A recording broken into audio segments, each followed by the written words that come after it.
And we are live. So welcome, everybody. Drop us a comment when you come in. We are live very late, but we had some technical issues that we've resolved now. My name's Ricky Doolan, and I am British. And I am with the one and only Bishop Kai Dawah. How are you, sir? I am Bishop Kai Dua, and I am British. You got the cue. Yeah, there we go. So welcome to everybody. Like I said, we're a little bit late. So just share the broadcast if you're here. Drop us a comment. Let us know where you're live from. We are going to get through some important topics at the moment. And I Am British, of course, is the movement. It is the platform, an organization that stands for British values, democracy, heritage, way of life, culture. In this ever aggressive time against British culture and British sovereignty. So we are here. And of course, we're live right now on YouTube and on X. So welcome to everybody joining. Share the broadcast. Let somebody know we're live. Let's get a few more people in here. And we've got to talk about some important things. We're going to talk about the situation with Zia Yusuf and reform, what took place over the last 24 hours. It was very interesting. So we're going to deep dive into that. And Bishop Dawah is somebody that has got extensive experience with the party and the individuals involved in the party. So it's going to be very interesting to hear that. We're also going to have a look at Tommy Robinson's court case and what happened at the steakhouse. We're going to get into that. Some dietary persecution going on as well as political persecution there. We're also going to get into the big guns, Trump and Elon Musk, who are scrapping it out on social media at the moment. So lots to talk about. But Bishop Dawah, how are you? I'm fantastic, my brother. How are you doing? Very good. Thank you for... It's a good job you're my brother, really, because you've demonstrated a great amount of patience today. Well, you know, it is what it is. We all go through these things. But I must say, you look very sharp tonight. You too, sir. You too, looking brilliant. Oh. So, all right, we've got a few people joining now. Janet's in the chat, which is great. Joining from Manchester. So let's get a few more people in here. We're going to get stuck into it. But I really wanted to play you the video, you guys, so that we can kind of bounce off the video let me just find it. From the House of Commons, the thing that kicked off the whole... Sarah Potchin. Thing that kicked off the whole... Extraordinaire. Say that again? I said the troublemaker extraordinaire. Troublemaker extraordinaire. Just quite phenomenal. And her first PMQs, wasn't it? Yes, it was. So first PMQs, the first question, as a Reform MP, and has put a bomb in the party. But anyway, let's watch it, and then we're going to get into it. And the big questions are, what was behind this? What was the strategy behind this? Was there a strategy behind it? But anyway, let's watch it. Given the Prime Minister's desire to strengthen strategic alignment with our European neighbours, will he, in the interests of public safety, follow the lead of France, Denmark, Belgium and others and ban the burqa? Yeah. Prime Minister.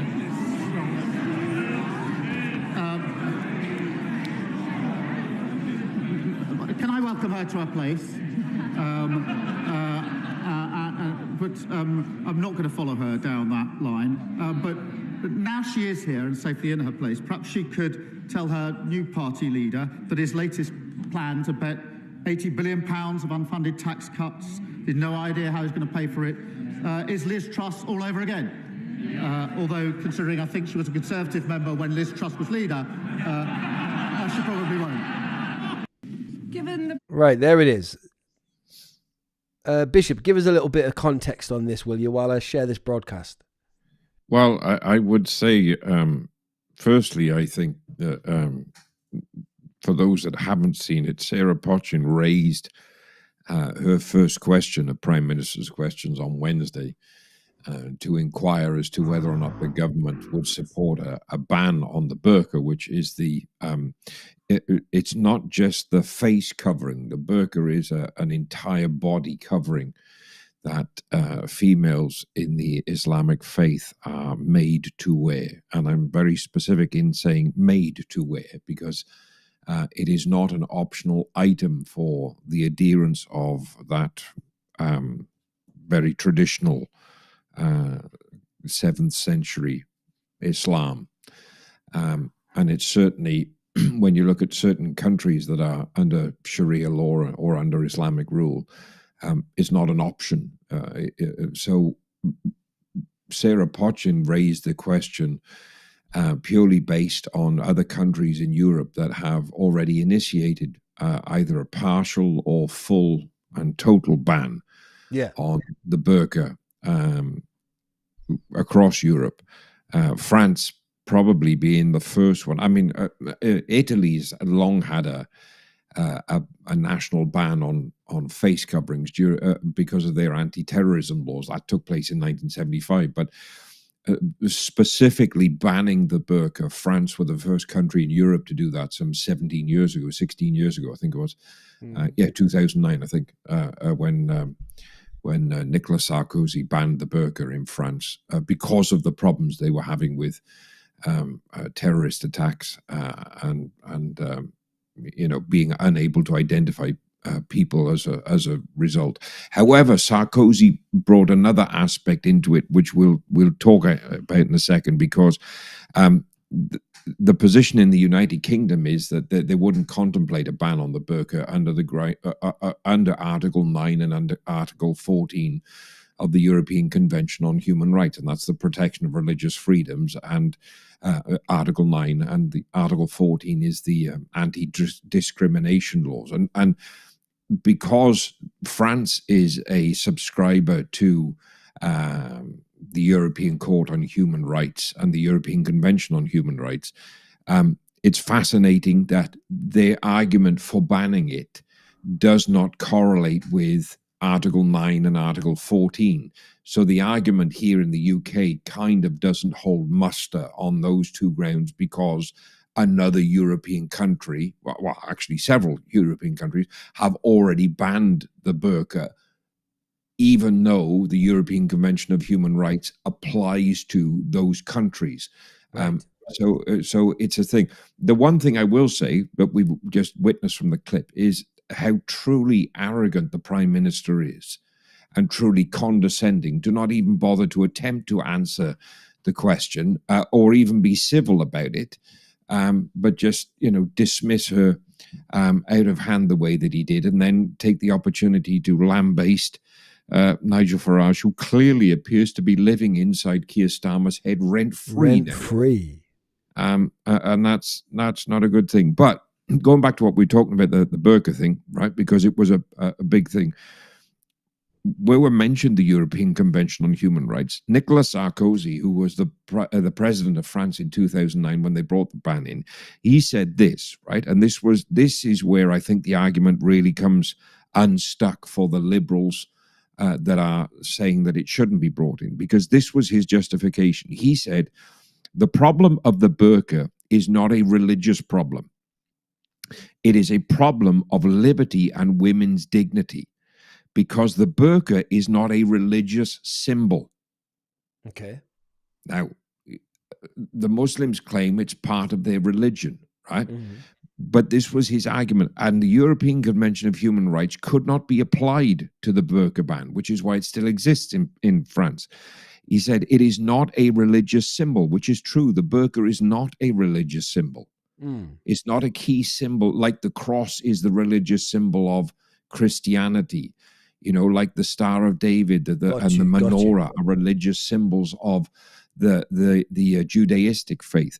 The burqa is not a religious symbol. Sarkozy said it is a symbol and a sign of subservience and debasement. And as a result, women are made prisoners behind a screen, cut off from all social life, deprived of all identity. And that is not France's idea of freedom. Well, that's good. And before you go on, I want to just list the countries so that people who are watching are aware. You got France, you got Belgium, you mentioned Italy already. You've got Switzerland, Denmark, Austria, Bulgaria that have all basically banned the burqa and are in that ban right now. And I know what you're saying is basically that the European Human Rights Commission doesn't cover the burqa in terms of a reason why it shouldn't be banned, right? Well, this is the kind of legal aspect of it, because that falls into my other area of study and knowledge. Is that it's not the burqa is not a religious symbol of the Islamic faith, Yes. right? And if France have been able to enact a national ban on the basis that it is not a religious symbol, then Article 9 of the European Convention on Human Rights, which is what is used to argue against a proposed ban here in the UK, does not stand, because the European Court of Human Rights have already accepted that Article 9 doesn't apply. Otherwise, that ban would have been challenged in the ECHR and probably overturned, right?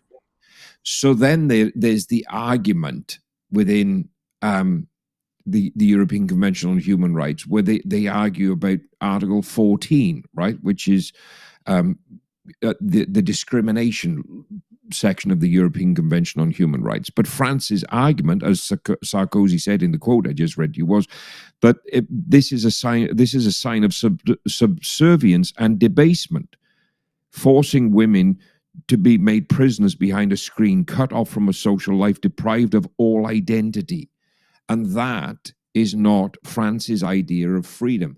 The fact that that ban still stands and stands in other countries as well clearly goes to show that the European Convention on Human Rights and the European Court of Human Rights did not accept that liberty and freedom and religious expression are contrary to the law for that ban to take, to come into force. Now, bear in mind that ban has been in place in France for 16 years.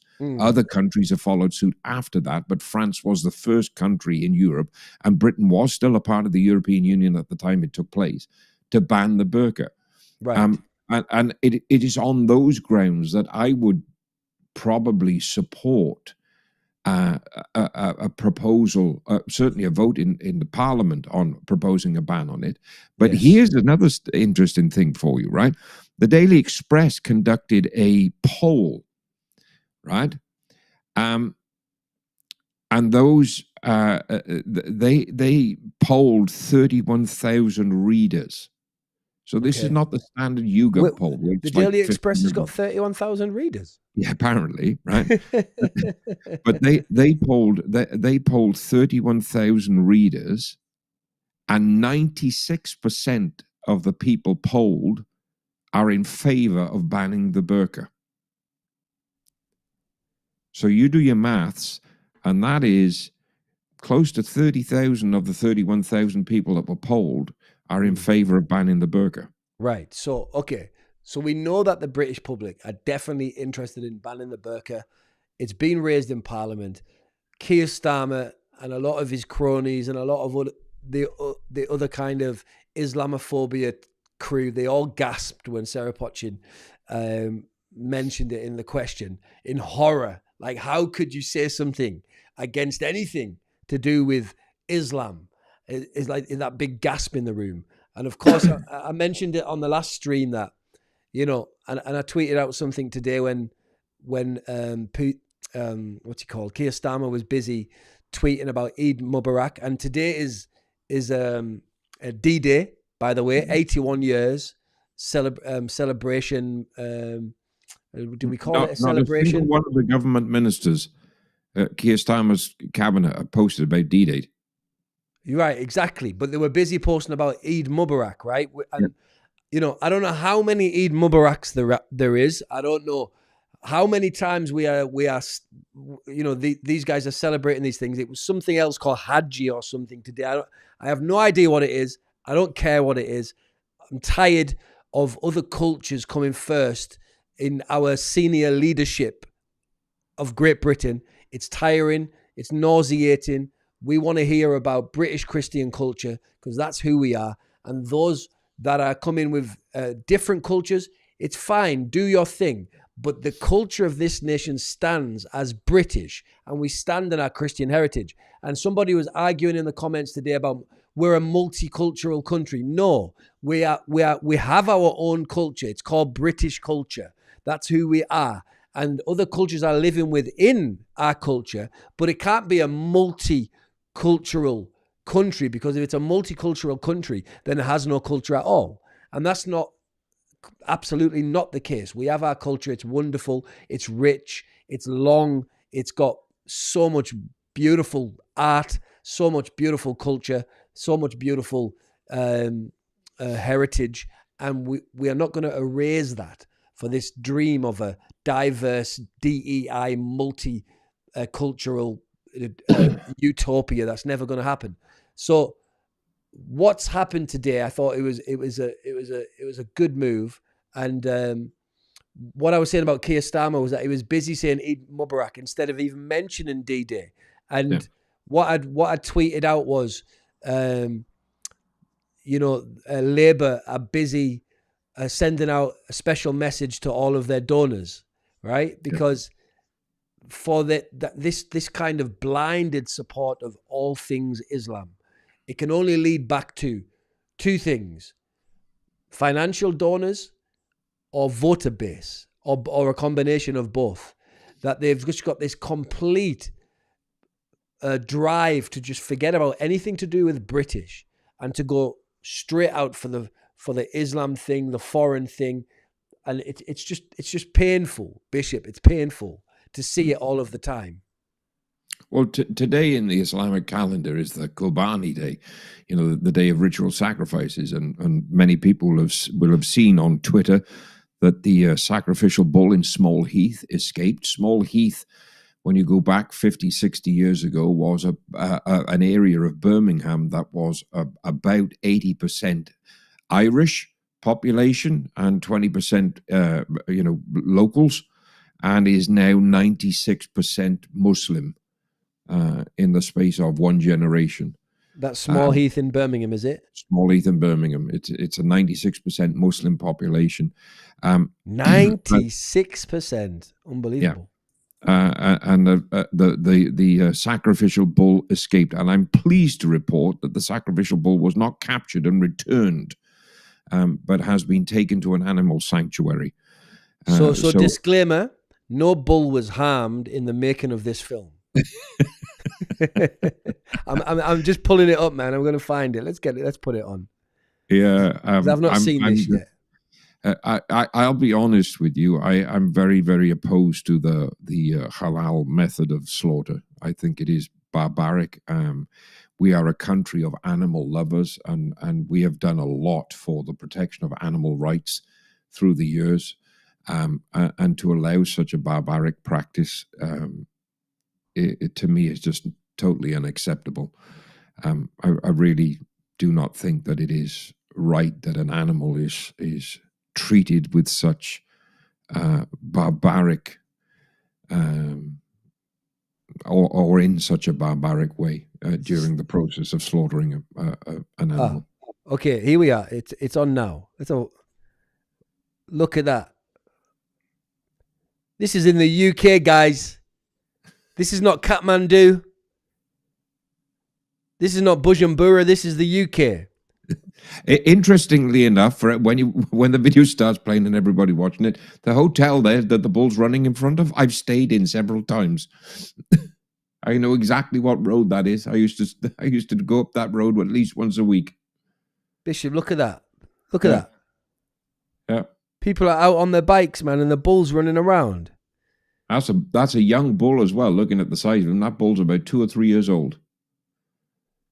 So right, and now if we're going to be real, then it's just another example of this crazed kind of culture wars issue. And I want to get into the Zia Yusuf issue in a second, but just to kind of hit on the burqa issue, there's so many, and I like the way Sarah Potchin put it, and I would like to play a follow-up video where she spoke to the news, to the media today. But British culture, it's not a British cultural thing to do, and we have to stand on our British culture. We've got to stand on our identity. And to see somebody walking down the street unidentifiable is very tricky. And I think my camera's just for, oh, okay, I'm back. Is a very tricky thing. Not being able to ID a member of the public when you're walking by. If anything was to happen, if there was an altercation with that member of the public, you wouldn't be able to give any identification. And I just think it's something that, yes, it's got its security threats, because also CCTV can't see the person either. But, you know, it's just something that it rubs up against British culture. You know, it's not something that we can say is part of our culture and ever will be. No, it isn't.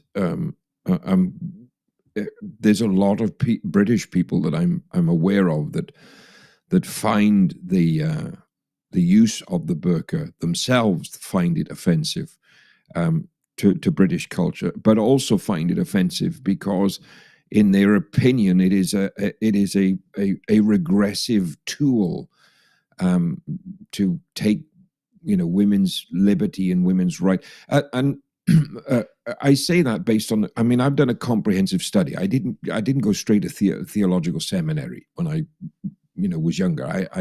I went to university. I studied world religions for 3 years, so I know the intricacies of most of the major faiths in and out.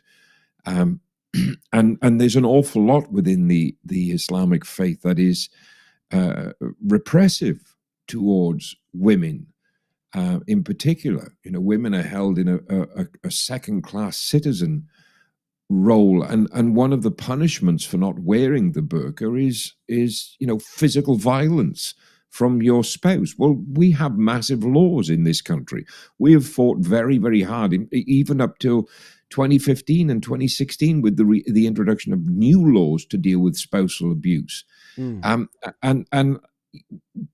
to think that, you know, we are being told that we have to accept a religious ideology that forces women in the 21st century to wear such things, because heaven forbid she show a bit of ankle or a bit of a wrist, never mind the rest of her.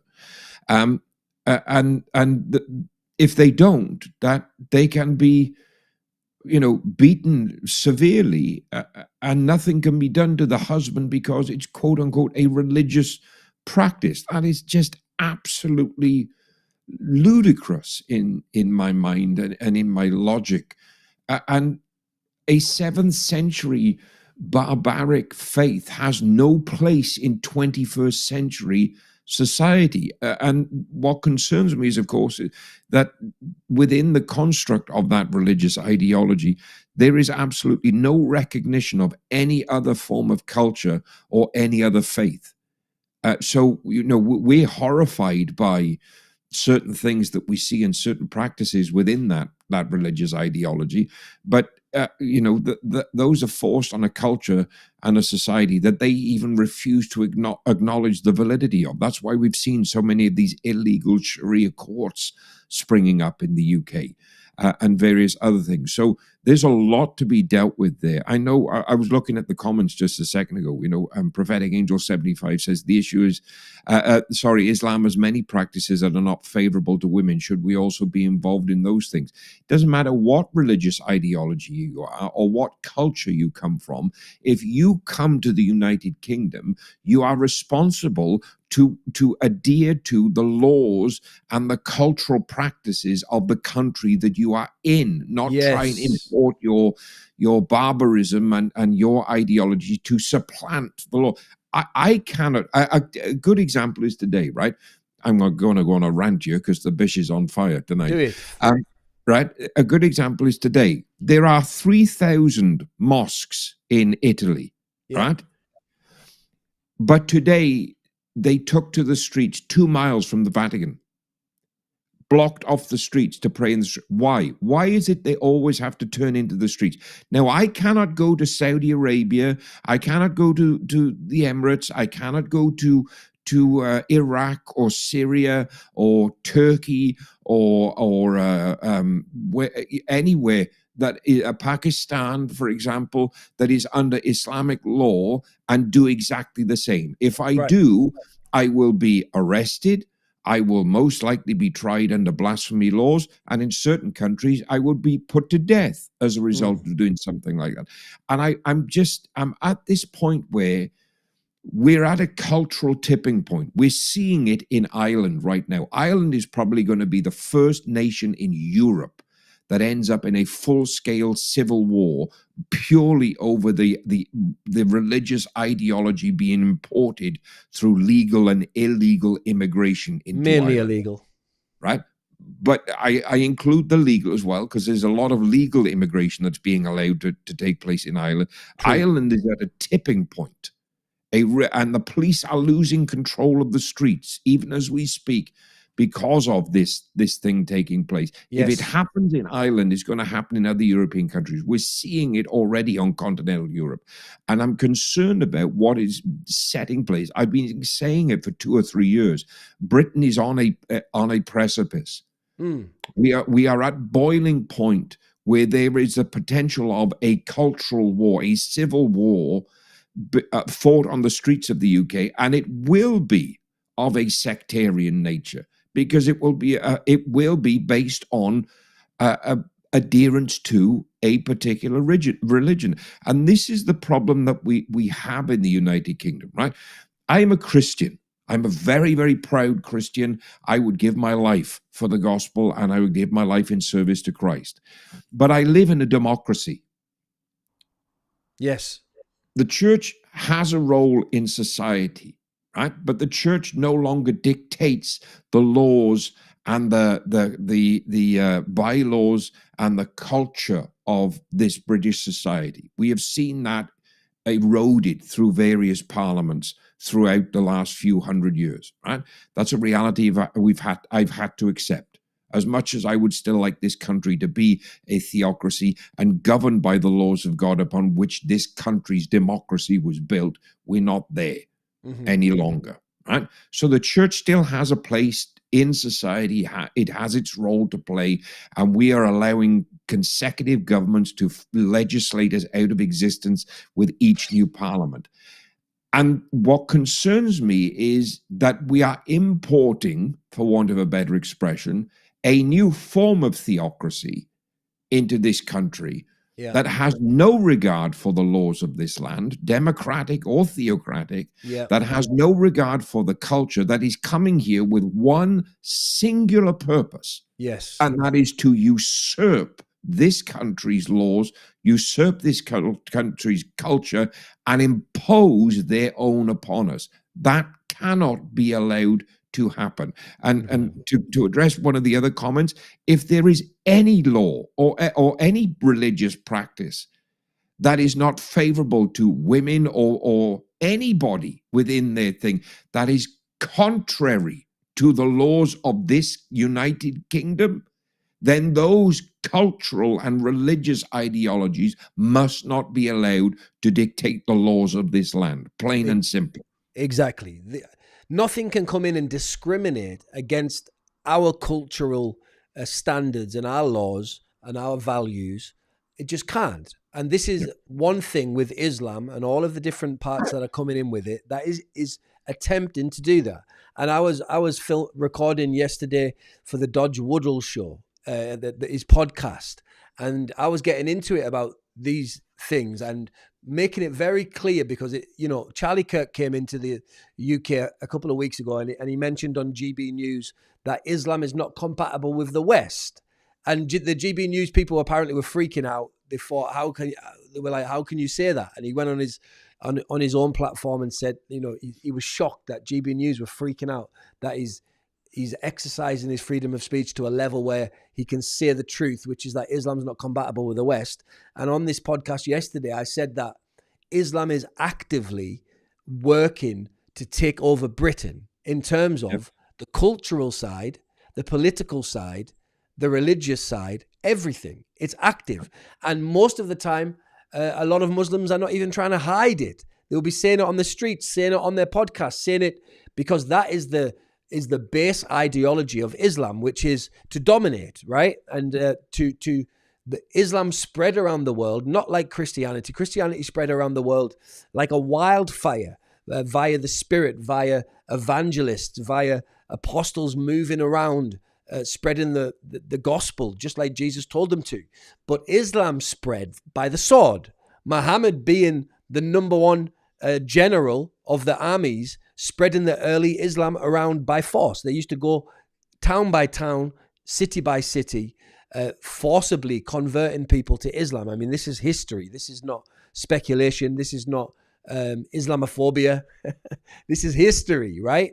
So it's very important that we resist it, and we've got to resist it politically. We've got to resist it culturally as well.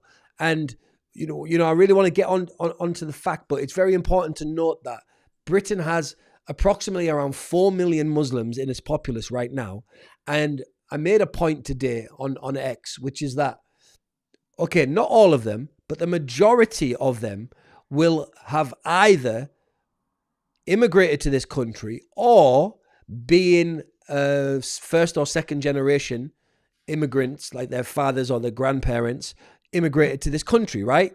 Now, when they immigrated to this country as Muslims from wherever they immigrated from, whether it was Pakistan or Northern Africa or whatever it is, they immigrated into a country that has British culture, Christian heritage.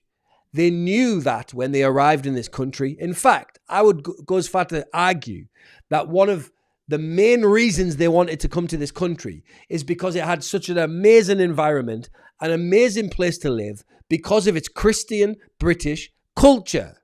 And now those immigrants or offspring of immigrants want to change this wonderful culture, a wonderful nation, to the culture that they ran away from. It's ludicrous. I'd argue a slightly different perspective to you on that one, because I'm genuinely of the belief that that's always been the goal. Yes. The intention was never coming here because of the society we built, founded upon Christian values and the teachings of Christ. The goal was to come here to supplant that. And it's been the goal. Now, I will throw one caveat in, because there is a period in history where the Christian message was spread by the sword as well. We call it the Crusades. Yes. But in this modern era of existence that we're now in, the 21st century, we are no longer trying to propagate the gospel and proselytize through force and fear of death. We haven't done that for many hundreds and hundreds of years. And yet, Bishop, sorry to interject, but also Jesus Christ, who is the original, the core and the seed for Christianity, never taught about spreading it by force. And that was what I was getting at, is, we've thankfully in the 21st century, we've returned to a semblance of the very gospel that Christ handed to the apostles. Yes. Which is to, love your enemies, love your neighbors as Christ loved as yourself, and husbands, love your wife as Christ loved the church. And just that, here you have a faith given to us by God through his Son, telling a husband, love your wife as Christ loved the church. Christ gave his life for the church. And then you have an anti-Christ religion saying, if your wife doesn't dress in such a way where she's covered head to foot, beat her to within the what you think is reasonable or acceptable, or if she doesn't do what you want, then kick her out of bed and beat her, and things like this. There is nothing in the Christian faith that promotes that. And I'm going to say this because I want to put it on the record. There's a lot that Christianity has got wrong, but it's not the faith that's got wrong. It is the men that have lived and interpreted the faith. Exactly. And the actions that they've done. I point out to people all the time, I am a frail, flawed human being. I make mistakes, but I'm swift to repent. Big difference. That's really the big difference. And there's a lot of different points we can pull apart there in the religion of peace. But I want to get onto the Zia Yusuf issue, right? So let's get onto Zia Yusuf. So Sarah Potchin made the statement that we watched at the beginning of this stream.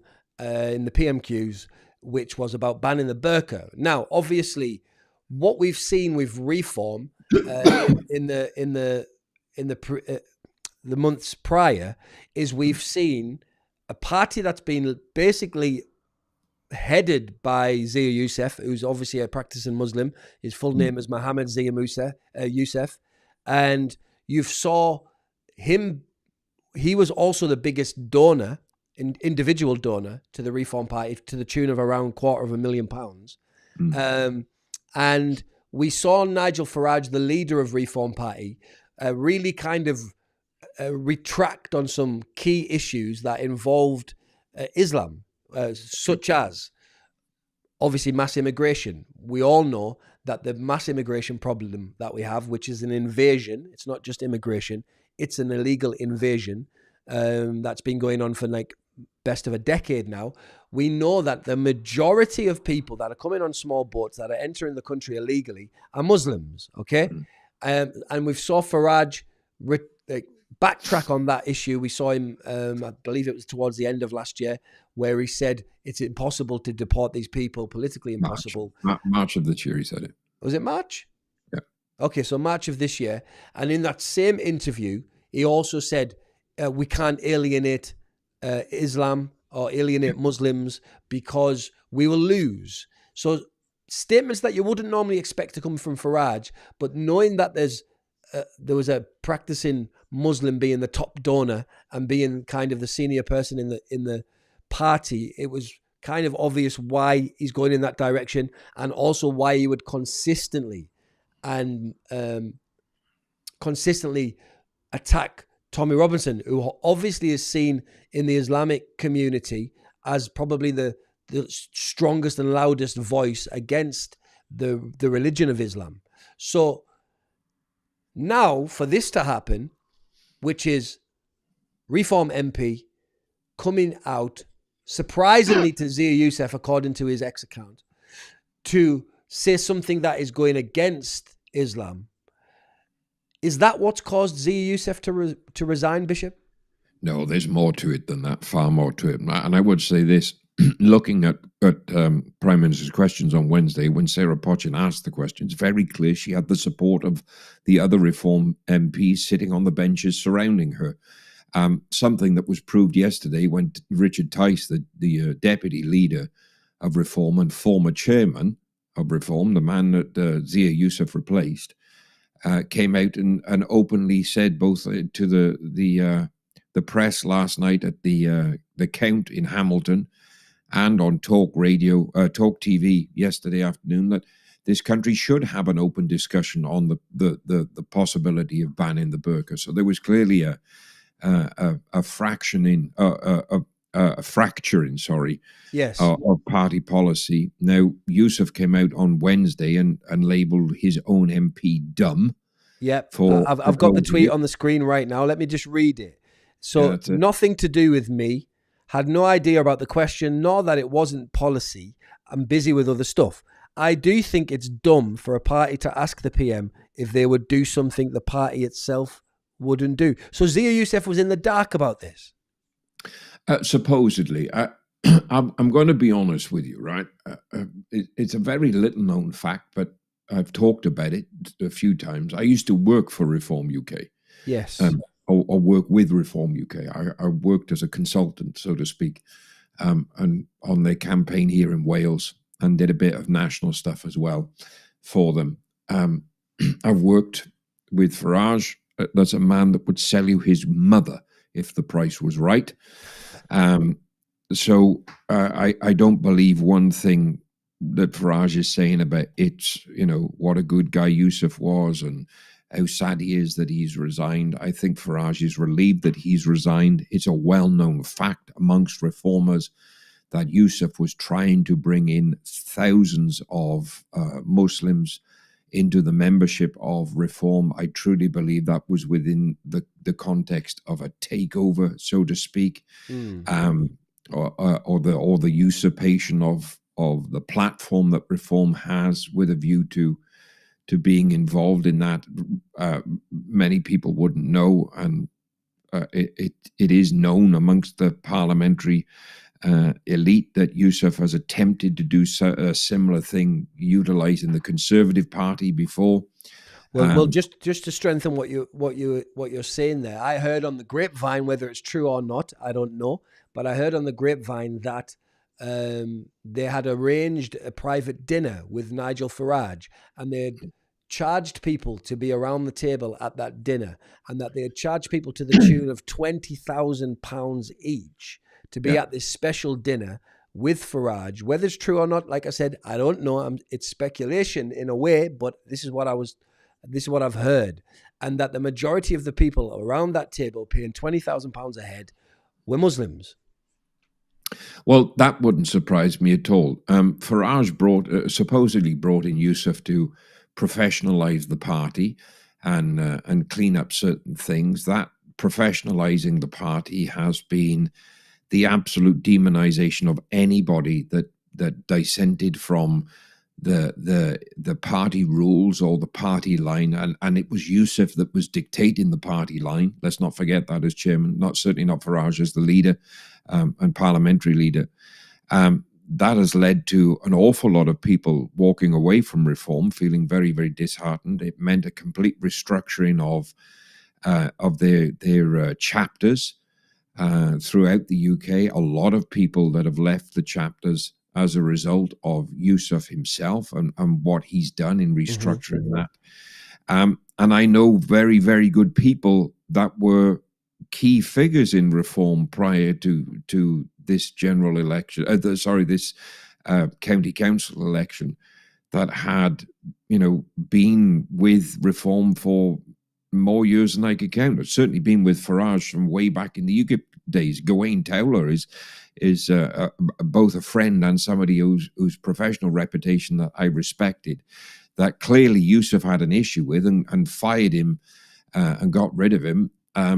And I believe tonight the door has been opened for Towler to return to reform.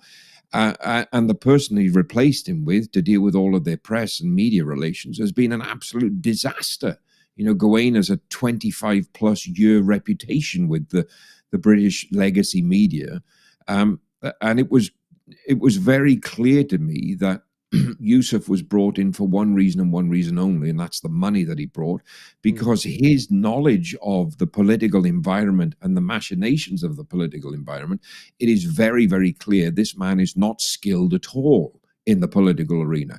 And I've heard tonight from insiders within reform that one of the key takeaways of leading up to his resignation, and at the moment it's hearsay, I'm sure, but we'll find out in the days or the weeks to come, is the fact that Yusuf has been so aggressive and rude in meeting with potential large donors for reform, that those donors have not put money into reform purely as a result of him.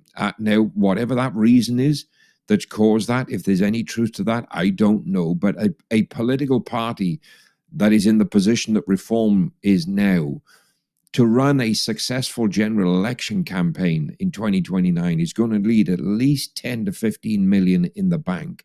And they also have the fact that they've still got county council elections to run because of the councils that didn't vote in May, that will be voted next year. And they have a Welsh Senedd and Welsh County Council elections to run in the next year as well. It's the Senedd next year, and then the council elections the year after.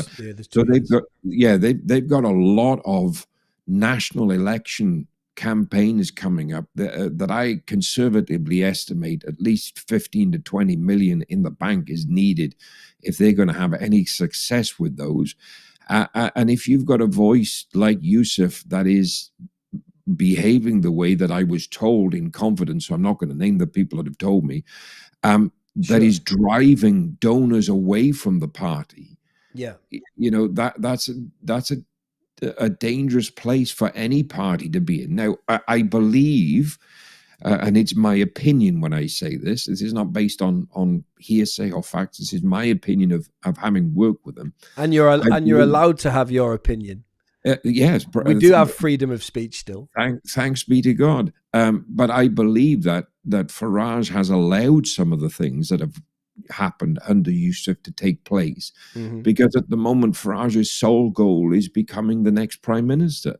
And I don't even think that's based on a belief that a reform government would be the best thing for the United Kingdom. I just think it's purely Farage's ego of the thought that he could potentially be the next prime minister. Because let's not forget, this is a man that for years kept saying that he was done with frontline politics. He was done with frontline politics. And then every time the coffers in reform seemed to dry up a little bit, Farage would make a statement to say that, oh, I might have to return to frontline politics, and people would flock to reform, and pay their £25 a year subscription fee, because I can't call it a membership fee because they're technically still not members. The party still doesn't have a democratic system for electing its leader like every other party does.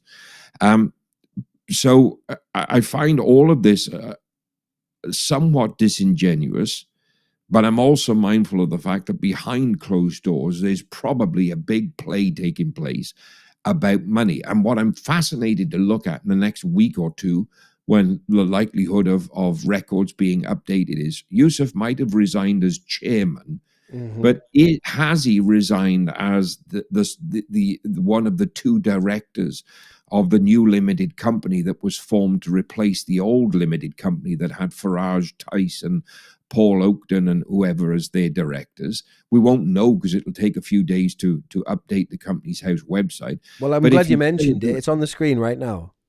If he's still a director within a couple of weeks' time, I can guarantee you his money is still going to be shaping policy.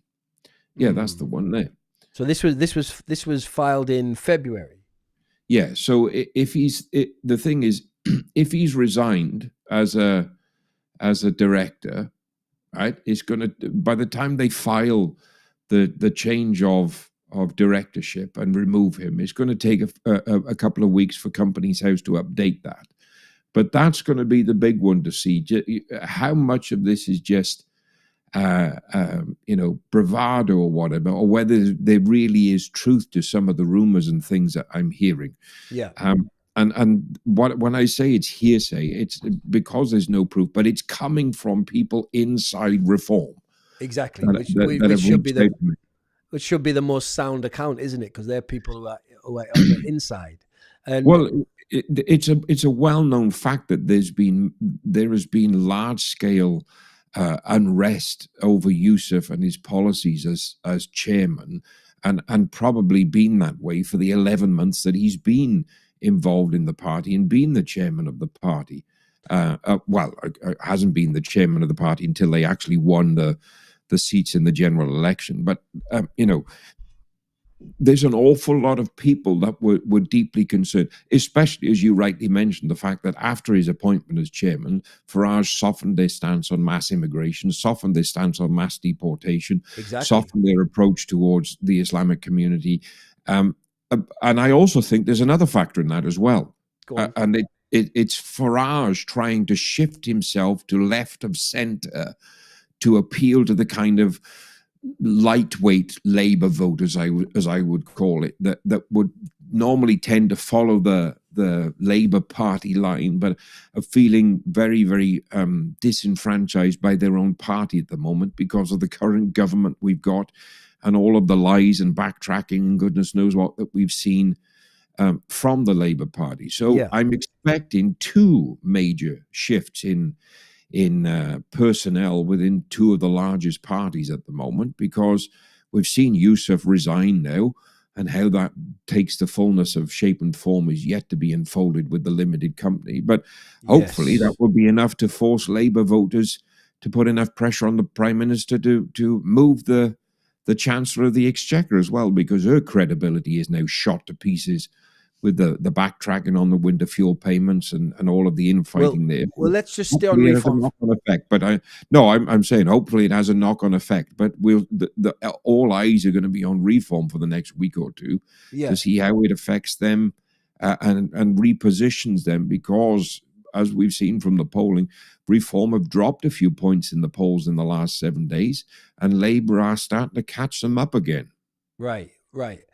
From your analysis there, and what you said about what the Reform insiders are saying as well. It sounded like to me that Zia Yusuf was trying to turn the party into the Islamic Party, right? And if the financing coming into the party is coming from that community, from that world, and remember, there's a lot of questionable financing coming into the UK and UK politics from large Islamic countries around the world, financing not only mosques, but individuals, organizations that are really kind of affecting British politics. So it would be an untenable position for someone like Zia Yusuf if that was his mission statement to do that. Of course, I'm just speculating, but if that was his mission statement to do that, then it would be an untenable position to hold if somebody in your party has just came out and basically attacked a very kind of... I think that's more, I'll be honest, Pastor Ricky, I think it's all smoke and mirrors. I really do. I think it's that has provided him the ample opportunity to, what's the expression we used to use, jump before he's pushed, so to speak. I genuinely think Reform were facing the possibility of a large-scale revolt over some of the things that he was doing, and have lost an awful lot of their support base because of the softening of positions and backtracking on positions. And when I say that, let's not forget, Farage has flip-flopped on this whole issue of immigration for the last 11 months. Yes. Going into the general election last July, he was pro mass deportation. He was pro curbing immigration. Then he gets elected.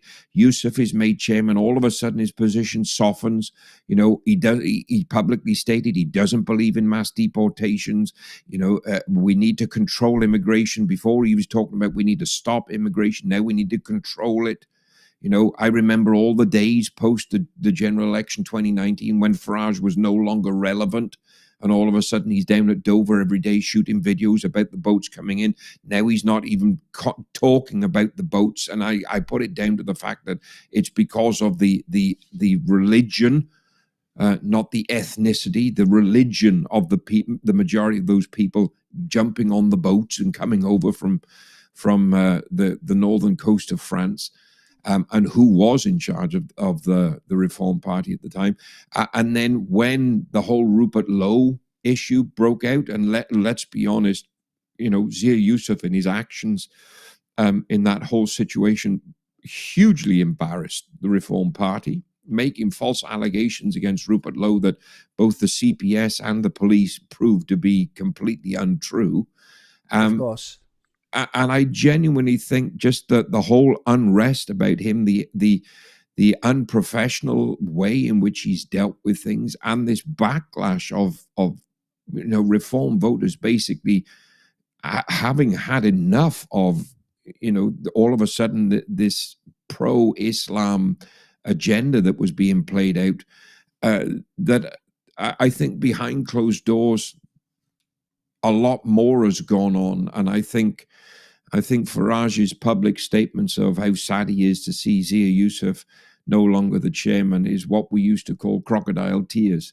So Bishop, you think that the fact that the Muslim chairman is left after the question about the Islamic related burqa is a coincidence, or you think it was designed to push him out? No, or what was it? I think it was designed. I think it had Farage's backing to be done. Well, that's what Ty said. Ty said for him and Farage support the ban the burqa. Yeah, and I think that whole thing on Wednesday was done deliberately in a way to put Yusuf in a position where he can publicly resign in a way that, you know, it looks favorable to him. And let's not sugarcoat this whole situation, right? Zia Yusuf has got a track record behind closed doors in politics. He's tried to enact this kind of thing before with other parties and with other persons involved in the political arena, where he would end up looking in a favorable light as a Muslim, and how, you know, the right of politics is so anti-Islam, but they've won a great moral victory kind of thing. And this is just watching the things that he was tweeting yesterday after his resignation, which was, completely nondescript in what he said, that he no longer felt like, working to get a reformed government was a good use of his time. Yeah, let me put it on the screen. That he genuinely, I mean, the stuff he's tweeted, that, he believes that he's the reason that Reform did so well in the general election and in the council elections. He's the reason they've jumped from 14 to 30%. Clearly shows that Mr. Yusuf, but it clearly shows Mr. Yusuf doesn't know how to, as we say, read the room at all, because Reform is where it is at the moment in the polls, and Reform is where it is with councillors and everything else, not because of anything he's done, but this country's absolute disdain for anything and everything that appears to be the Conservative Party, and now post-general election 2024, the Labour Party. And that is why Reform is polling where it's polling, because the general consensus amongst the electorate right now is the Tories are finished because they'll never be the party that they used to be. And Labour, we're renaming them to Labour because they've done nothing but lie since they got into power. And every promise they made in their election mandate, they've done a complete 180 on. So, I just think there's a lot more going on behind closed doors. There's a lot more that I'm hearing that I won't get into tonight because we'll be here till the cows come home in the morning. Yes, if we do. Yes. But there's a lot more to this than him just being upset because Sarah Potchin proposed a ban on the burqa in Parliament. The other takeaway that everybody should really look at is, you can see where Starmer's allegiances lie in all of this lot by his reaction. And if you get to see the shot where he looks at her while she's saying it, and some of the other Labour MPs, you certainly know who their paymasters are. Exactly. Because of their reaction to even such a question being posed. And on a rarity, I can say I actually agree with Tice, which is a man that I really don't like at all, but I actually agree with him that this should be a national debate that is held, because this, as we started with Sarkozy and what he said, this is not a symbol of religion at all. And given the current climate in the UK, given the fact that even tonight we're waiting to come on with all that was happening, there has, from what I'm hearing, been an attack on a soldier in Tidworth. There has been today another kind of Lee Rigby-esque terror attack planned on soldiers at the Colchester barracks that has been foiled. There is no guarantee that the person we're seeing under the burqa is actually a woman. Exactly. Because in other countries where there have been, like Afghanistan, Syria, Iraq, where there has been conflict, they have had suicide bombers dressed in burqas attack Allied forces, only to discover afterwards, with what little they could identify from the remains of the suicide bomber, that it was either a child that had been used under a burqa, or it was a man dressed up and using the burqa as cover to not expose the explosives and everything else. So in this heightened state of terror that we live in this day and age, anything that is a full body covering, to me at the moment in this country and in Western countries, is a threat to public safety. And I also include the likes of Antifa, Black Lives Matter, with all of their face coverings. That shouldn't be allowed. 100%. The police should be making them remove them at protests and things like that, because that is a threat to public safety, and your attacker cannot be identified. Exactly, and that's happened many times in the protests and the rallies on the streets. Even myself personally, I was attacked in Nottingham in, I believe it was 2021 or 2022 by Antifa, and they all had masks on. All you could see was their eyes, So when that situation happens, even if somebody was to report them to the police, you can't describe them. You tell them, oh, they were this tall, and I could see they had brown eyes. I mean, it's not enough of a description to try and identify somebody. So full face coverings are an absolute no, including the burqa, including the masks at political rallies. And if all of these European countries are able to ban it, we can ban it too. And we should ban it as well. And we're supposed to be more sovereign than these European countries because we left the EU. You just raised a very valid point. It shouldn't just be limited to the burqa. Yeah. And then this is not an issue of religion at all, or religious ideology. Any public space, never mind public gatherings, any public space, to me, there should be a blanket ban on full face coverings in the United Kingdom. Yes. So listen, wherever you are watching around the world, just give this broadcast a share. We're going to get into some other topics in a minute. This is I Am British.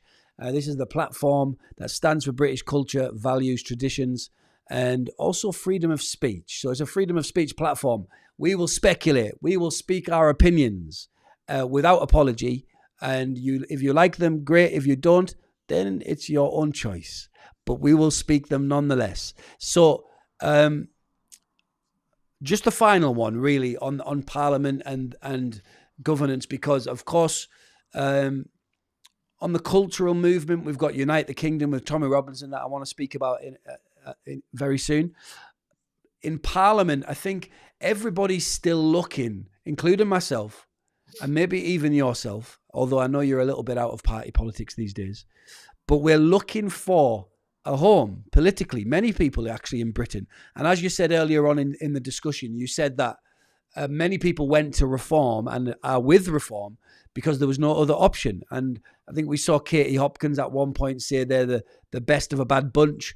So we're all looking for this political home. So right now in British politics, I mean, we've got 4 years until the general election.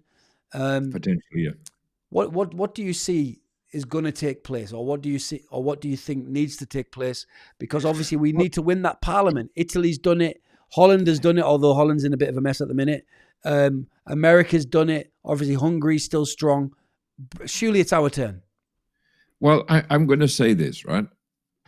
I don't believe that politicians are the answer. I don't believe the current political system is the answer.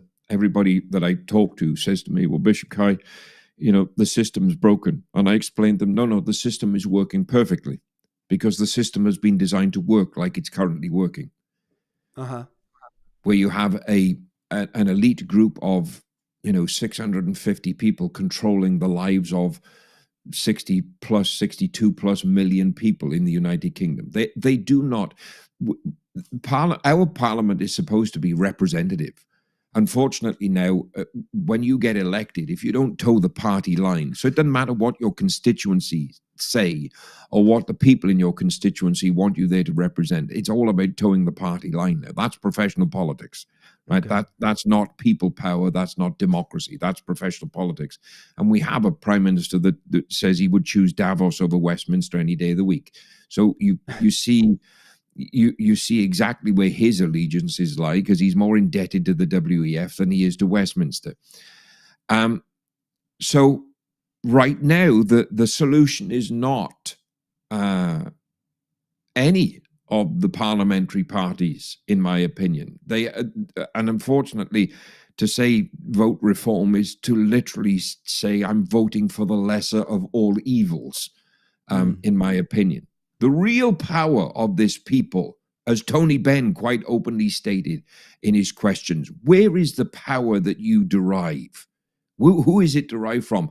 It's derived from the people of this country. Correct. Right? We have a representative parliament. We have a constitutional monarchy.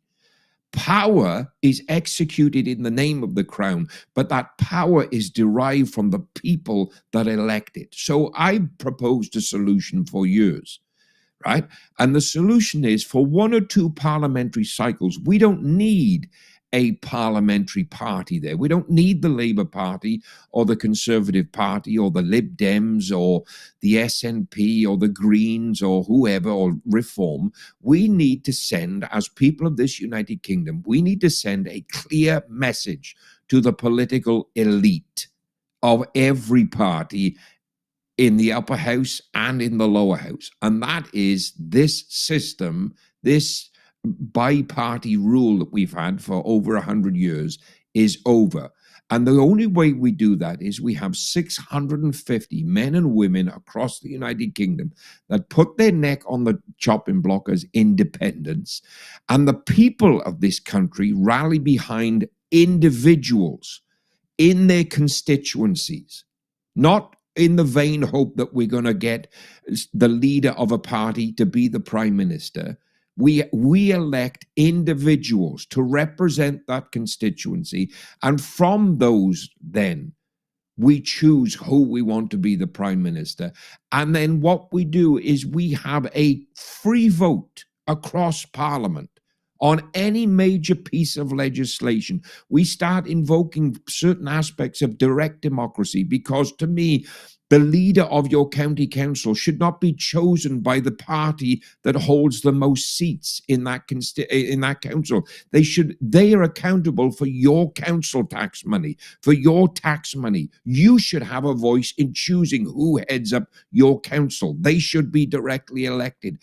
Far more stuff should be handed down to local constituency levels and a referendum, which can be easily done through online voting, a referendum at constituency levels before we even get to parliamentary votes. There are so many different changes that we could make. But we as a people in this United Kingdom have to start putting the power back in our hands. And trust me, those in Westminster, Cardiff Bay, up in Holyrood House in Scotland, in Stormont in Northern Ireland, the elected officials, they will not want to give that power up freely. And I'll tell you who really won't want to give it up freely is the people running this country, and it ain't politicians, because we've had many changes of party in number 10 in the last 27 years, 28 years, but we've had no change of policy, because until we break the stranglehold of the civil service in this country, and we get all of the WEF cronies, and we get all of the liberal lefties and good and people that are beholden to Davos and other organizations that put their interests far above the interests of the British people, until this entire political system is absolutely smashed apart and rebuilt from the ground up, it don't matter who becomes the prime minister in 4 years or which party is in there, we will not see a change. We saw the very thing that I'm talking about happening with Liz Truss, because it is the civil service that collapsed her government, caused this government, that premiership to end up in a situation where it looked like the economy was going to crash.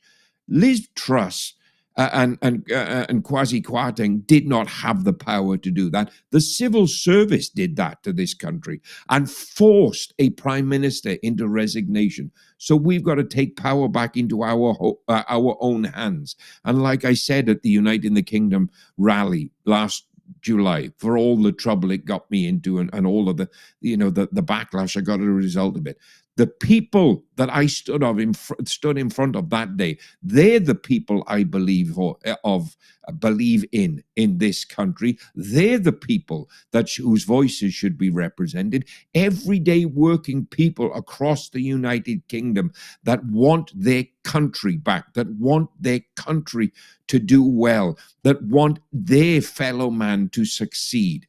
And until we break this political system and this civil service system, that will never happen. So we need a cultural revolution, a cultural revival in the United Kingdom that says enough is enough and we are smashing the system.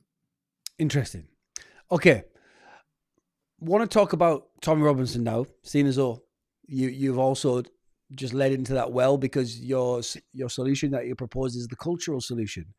And the cultural movement in Britain right now is being led by Tommy Robinson. I mean, there's no doubt about that. There's nobody that comes even close. And of course, it's been executed through the United Kingdom rallies, which you mentioned you spoke at last July, that I've been a part of also since July. And we, of course, got another one coming up on September the 13th.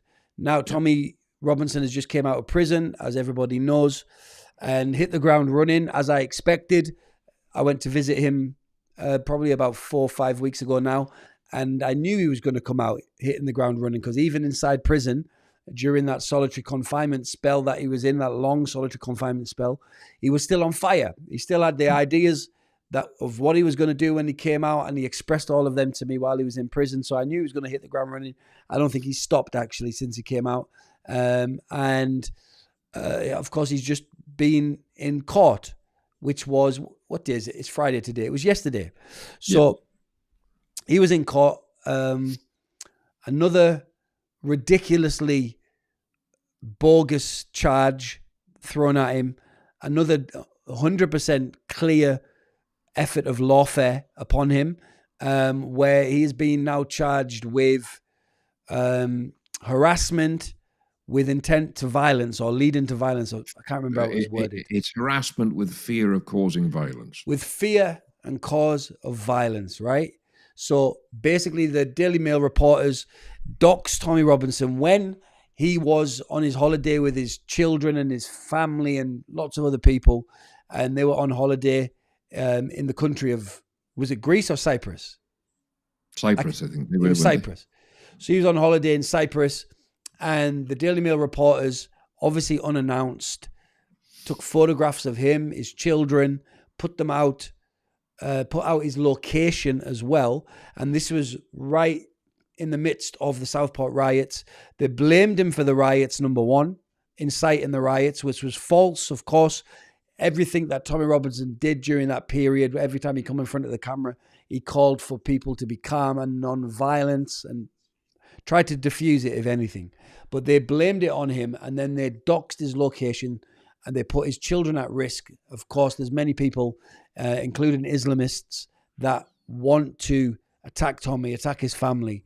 So to do that and put his own family at risk was terrible. And his response was he got in front of the camera and basically said a direct message, excuse me, a direct message to these Daily Mail reporters that you're a journalist, you came and doxed me, you came and basically exposed to the world where I was. Now, is it okay for me now to come and do that to you? And I know that he managed to get the locations of these reporters and photographs of these reporters where they live and their family members, and said, right, now you did it to me. So surely as a journalist, because Tommy Robinson is a journalist too, surely it's okay for him to do it to them as well. And it's okay for him to come with a microphone and question these reporters at their houses. That's what he said. And in a legal and fair and free world, it should be okay. It's one reporter going to another reporter and asking questions, just like what they did by going and turning up unannounced at the place where he was having a holiday. Now that has been used to put this bogus charge on Tommy Robinson, where if convicted, it would carry a potential 10-year prison sentence. So another example of lawfare. And remember, lawfare is very difficult, because lawfare is not even the end result that is the persecution. The persecution comes in the process. That's why it's called lawfare, which means dragging you through the courts, giving you heavy legal bills, and putting you through this whole strenuous and stressful process that affects your mental health, that affects your family, that affects everything, your finances. And that whole process of going through that is what is called lawfare. That is the attack.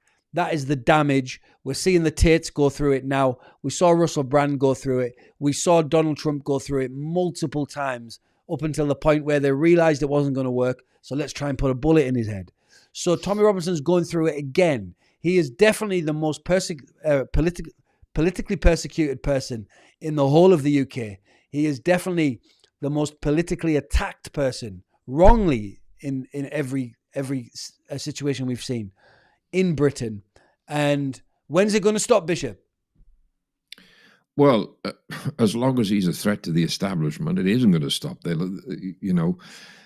Sadly, because of the course of action that Tommy has chosen to take, he very much is a threat. And again, I stress the point, when I talk about the establishment, I'm not talking about politicians in Westminster.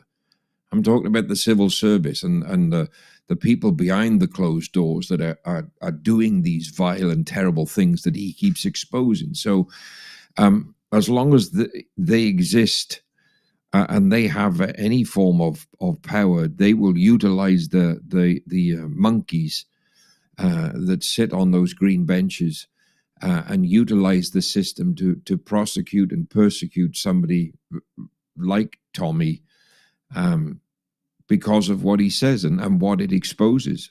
Remember, we saw it firsthand with how they dealt with Donald Trump during his first presidency, in the run-up, just in his election campaign. The stuff that they did broke their own laws.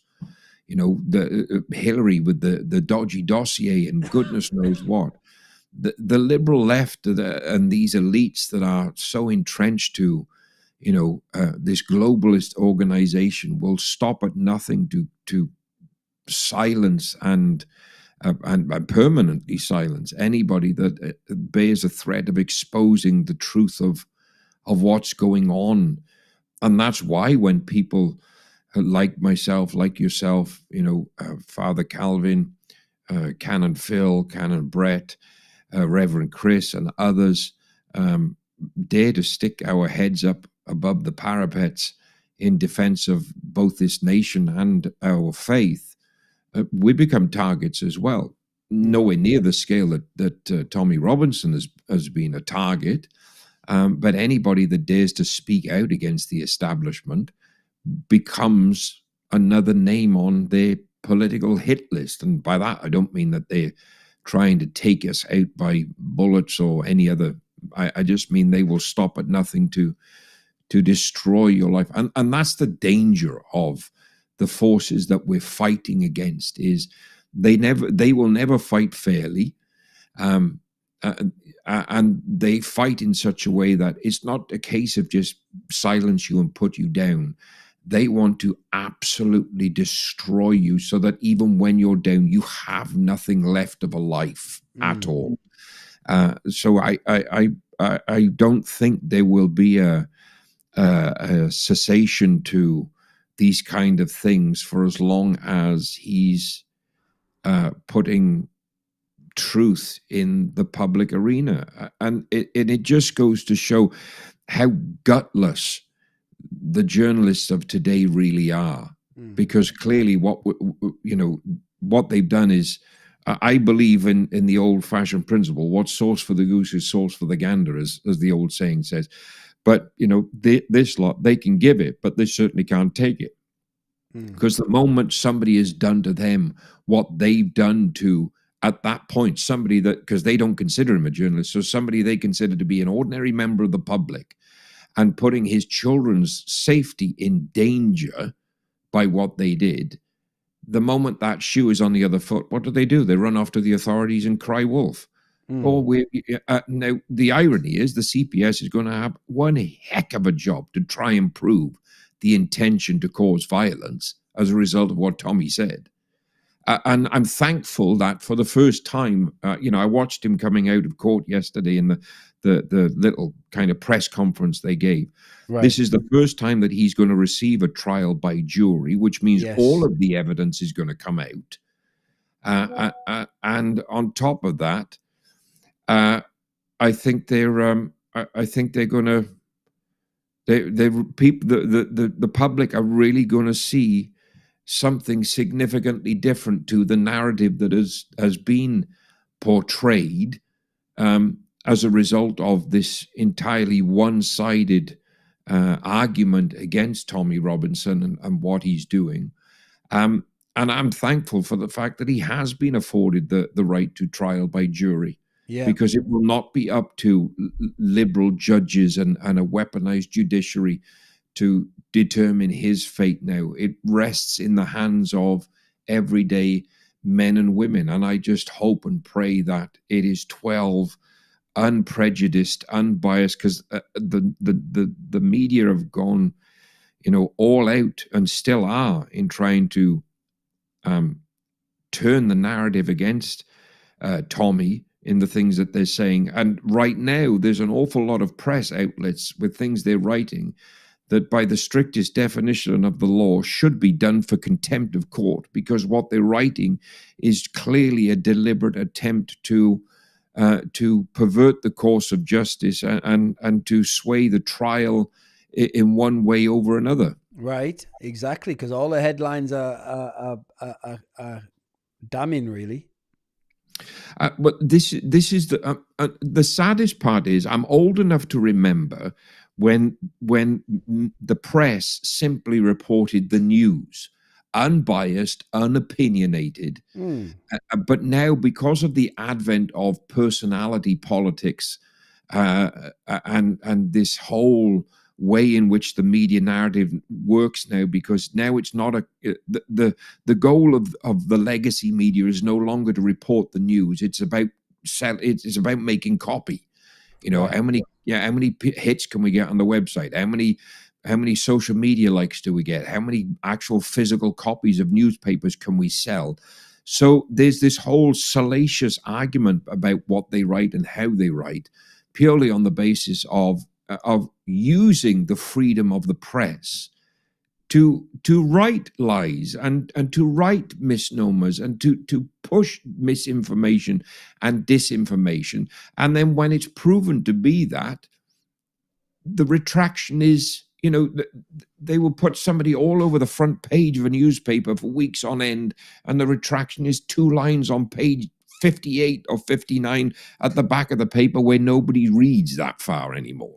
But as long as they do that, when they're caught out, then, we've done what we're required to do.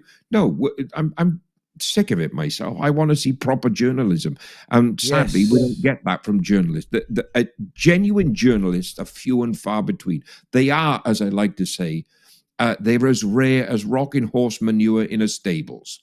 Exactly. But the MSM is definitely a dying breed, and citizen journalists are rising up. And I think if citizen journalists can get the right financial backing, they can really do some amazing work, because we need investigations in all these things. We need investigations into the corruption of the judiciary. We need investigations into the corruption of the politicians and their parties, and especially tracing back the sourcing of their finances and funding. And we need investigation into the globalists and their involvement in our national politics and our national media, because if the journalists are not doing that, who else is going to do it? So I think there's a massive onus and responsibility on citizen journalists now. I mean, citizen journalists, a lot of them have built big platforms, and now they've got to utilize and use them platforms and almost pay back the public for their support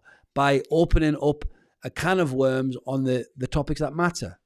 And if we use the power of citizen journalism to be the driving force behind what I talked about earlier on, the true measure of people power, the hold that the legacy media has, the hold that globalists have on our culture, on our society, on our political establishment, that ends in a matter of weeks, because we could force this country economically, politically, to its knees just by using people power, to the point that the Prime Minister will have no option but to call another general election.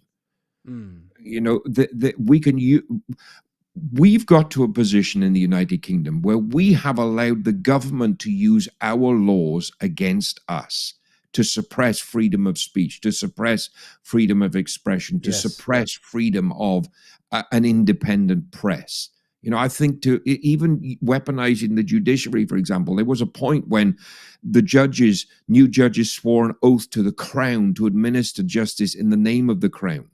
Right now, they got to swear an oath, and the oath is politically charged to support and defend the agenda of the government.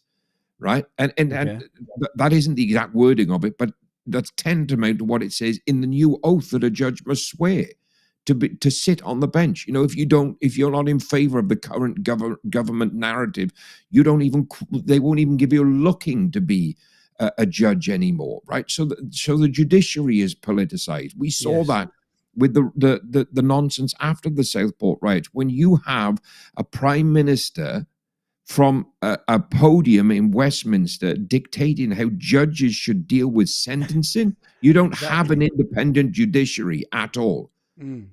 Politicians create the law. Judges are there to interpret and administer the law in the courts. Justice is dished out in as many cases as we can by a jury of your peers. That's our legal system supposed to be, right? So we've got to fix all of this. And the way we fix it is by smashing the system. So we need a combination now. We need a combination of people power and citizen journalism to bring this political establishment in its current form to its absolute knees and break the broken system. Because, like I've said earlier on, this system isn't broken. We think it's broken because we look at it and go, that's not how democracy is supposed to be. We're not living in a country that is operating by a democracy. We are living in a country that is being controlled by a political establishment.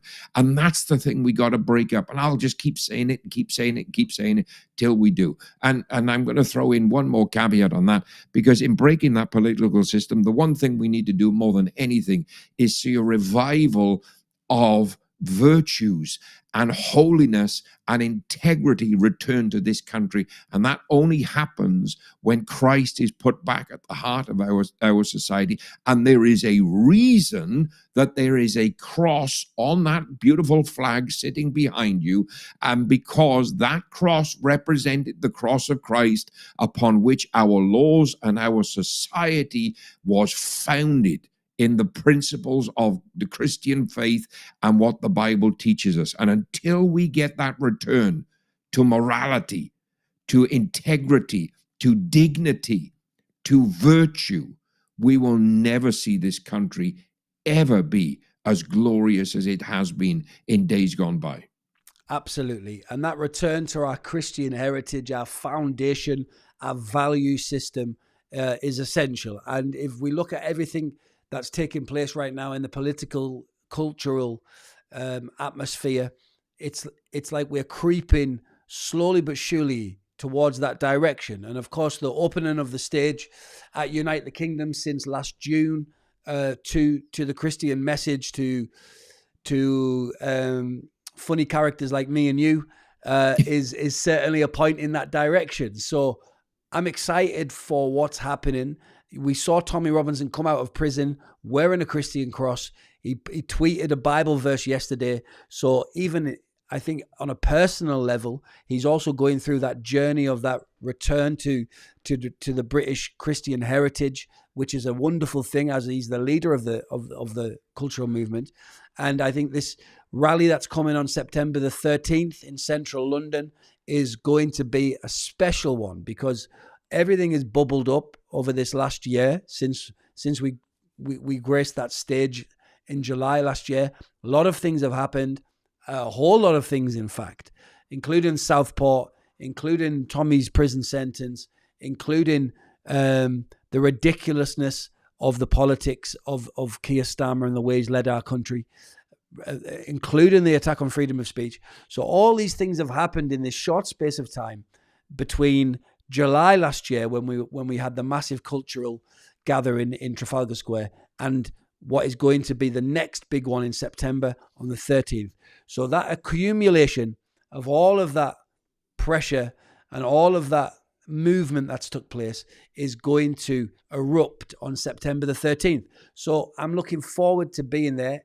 All of you out there that are watching, be there on September the 13th, central London, for the Unite the Kingdom rally. It's a freedom of speech festival, and it's going to be something special, like really special. Me and the great bishop, we're going to be there 100%. I'm going to be there with the gospel band as well to do the music, but there's also speakers coming from America, Poland, all around the world, to speak about freedom of speech, to speak about the liberty of our nation, which is the most important thing. So we've got to be there on September the 13th, 100%. Let people know. I really believe it is going to be the largest patriotic gathering that Britain's ever seen, ever. Maybe we'll remove the World War II victory celebrations, but apart from that, this will be the biggest ever, I'm sure, because so much has gone on. The people are inspired. The people are tired, of course, of the nonsense, but inspired by the potential of solution. And even the fact of the likes of me and you, Bishop, coming together with Tommy Robinson, with all of these different characters from Britain, and joining forces at one moment in one certain moment in history. I think it's something really prominent. I think so too. And if I could add something to what you're saying, because we as a people, as a nation, have to get to an understanding that this nation only changes when we become the change it needs. Yes. Okay. Nobody else. We cannot sit back anymore, yearning for change, longing for change, for us as Christians, praying for change, believing for change, unless we are fully prepared to stand up and be the change that we desire to see. And this year now, this is the onus that is on all of us.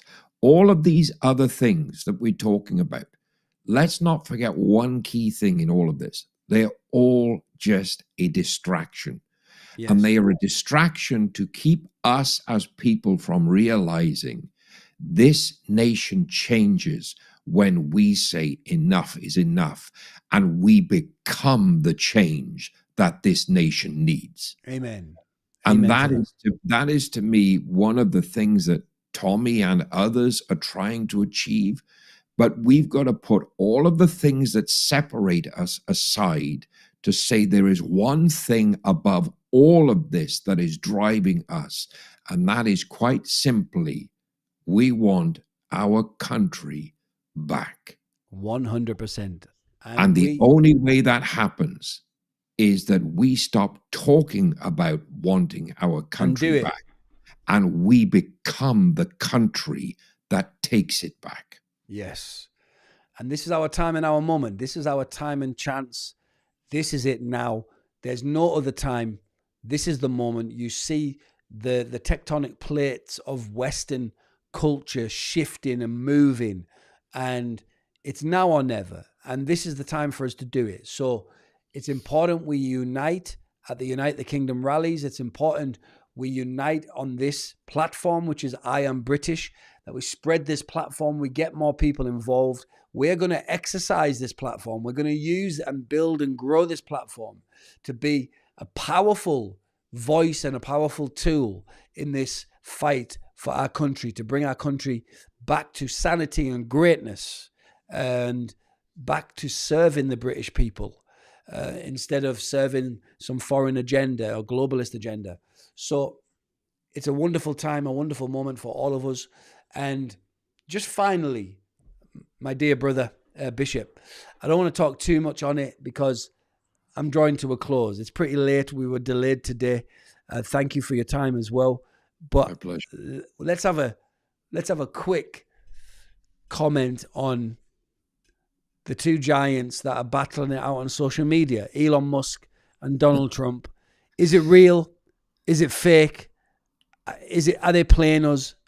What's the scoop? I think there's a genuine disagreement over the big, beautiful bill, as Donald Trump has said it. You bring in Musk to create the Department of Government Efficiency, and then you put a bill before the Congress that increases the national debt by 2.4 to 2.6 trillion over the next 5 to 10 years. When you factor in economic circumstances and interest rates and all of that lot, that's adding 5 trillion in total to the economic debt of the country. It's not reducing it. Once again, Donald Trump has criticized the Democratic Party for years about constantly raising the debt ceiling, even criticized former Republican presidents for raising the debt ceiling, and now puts a massive spending bill in front of Congress that proposes once again raising the debt ceiling. So I think there's a lot to it that is genuine frustration over the bill, and I think Musk's attempts to kill the bill are genuine because of the way he's worked with Doge and what Doge has set out to achieve. I think there's a bit more to it that's theatrics and personality playing out here. There's the kind of Nigel Farage aspect, as I call it, to what's going on in this of who's got the bigger personality playing out in all of this. So I think that the coming months will really unfold what's happening. There's clearly some genuineness to this conflict, because yesterday we saw 150 billion wiped off the asset value of Tesla and SpaceX as a result of comments that were made on social media. The irony is, though, the one thing they've been trying for 140 or 150 days of Donald Trump's presidency, that the Democrats have been so anti-happening. The moment that Musk tweets that Trump's name is in the Epstein files, all the Democrats are now crying for the Epstein list to be released. So part of that, to me, is a bit of a trap. And the Democrats have walked into that one with their eyes wide open. So I think it's a combination. I think there's genuine conflict. To what extent, I don't know. I also think that there is really what should we say, the politest way of putting it, there's a urinating competition going on to see who can get it up the wall the highest between Trump and Musk. And let's be honest, Musk has a bit of a track record of going on these unhinged rants when things don't go his way. We've seen it before. And Tesla, unfortunately, and SpaceX, they tend to take the hits with it. And I think that some of this is to do with the removal of the EV subsidies and the grants and stuff that SpaceX was getting as well. And I think there's a lot to be played out. But what they do need to do, my final thought on it, is they need to stop acting like children and start acting like grown-up men and deal with this properly, because they need to remember why Donald Trump was elected and why Musk got behind him to support him in the first place, and make sure that they are putting the mega agenda first, or the MAGA agenda, sorry, MAGA is this country, but putting the MAGA agenda first, because that's what their electorate voted them in on, and do so in a way that brings... listen, even if Musk and Trump never speak to each other for the rest of their lives, that's between the two of them, right? But don't put your country in the crosshairs whilst you two fight it out over, who's got the biggest, what, as men like to try and prove. Well, I think, I'm just shocked, because they're two very strategic, intelligent people who have both demonstrated a passion for America, obviously, and for America to be great again, as the slogan goes. To just flip so quickly on each other is a little bit suspicious to me. Not necessarily. It's the age-old adage, he who controls the purse strings controls the power. And let's not forget, Musk put, 250 to 280 million into Trump's campaign. Yes. There's clearly sour grapes now because of things that Musk is tweeting and things that Trump is tweeting, and I think there are other factors involved that we're unaware of. I think there are voices behind the closed doors of the White House that are trying to usurp the Trump agenda, and they've done it in different ways during this administration to how they did it in the first administration. Mm-hmm. So there's still a bit at play in there. I think eventually they might actually get things sorted between them. And but when Musk tweets out to his 200 plus million followers that they should start a new centrist party, that tells me that there is a rather fractured relationship there at the moment. And I think there's an awful lot more to it than just the big, beautiful bill. but I think that could potentially be a cause of a lot of the friction, because that bill, I mean, I've been through it today with, looking at the implications, the market, just looking at what it's going to cost to fund it, looking at the market implications for certain measures that they brought in, looking at other issues. And that bill kind of undoes all the work that Musk has worked so hard to achieve with Doge. Mm-hmm. So, that must feel in some way like a slap in the face of, here I am trying to do all of this good work for you, and this is how you'll pay what I've done. So, and then of course, you've got two men there with two massive egos, and it's no good saying it, because you have the as much as they might not like to admit it, they're two very egotistical men that are driven by two incredible men, two incredibly giving men as well, but both are going to want their own way to be played out, and you can't get away from the fact that when you've given that kind of money to a political campaign, you tend to feel like you're owed something as well. Yeah, for sure, for sure. So, it's an interesting one, and obviously, well, I just like the fact that Bobby Kennedy's out every day talking about these two need to get it together. Let's pray for them to sort it out, and echoed something that you tweeted earlier on, that Musk needs Christ, Trump needs to grow up, and the two of them need to get it together for the sake of the country. Yeah, 100% agree. So, all right, Bishop, I think we're going to close now. Where can people follow you? Just what's your handle and your YouTube channel and all that stuff? All of them: YouTube, Facebook, Instagram, Twitter, Rumble. It's just at Bishop Dewar, Dewar. I'm the same on every platform. I try to make it easy. Just go hook up, go find me there. Twitter or is where I tend to spend most of my time if I'm online. And check out some of the stuff that we're posting. I've written a series of speeches. The first one is out. It's called Quo Vadis Britannia. It's available on my YouTube channel. That's Latin. It's the question that the Roman soldiers asked Peter on the way to his crucifixion. Literally means, where are you going? The next one's coming out next week. So yeah, just at Bishop Dewar. And I will love you and leave you with this final thought, my brother, because now is the time that we need to rise to our redemption.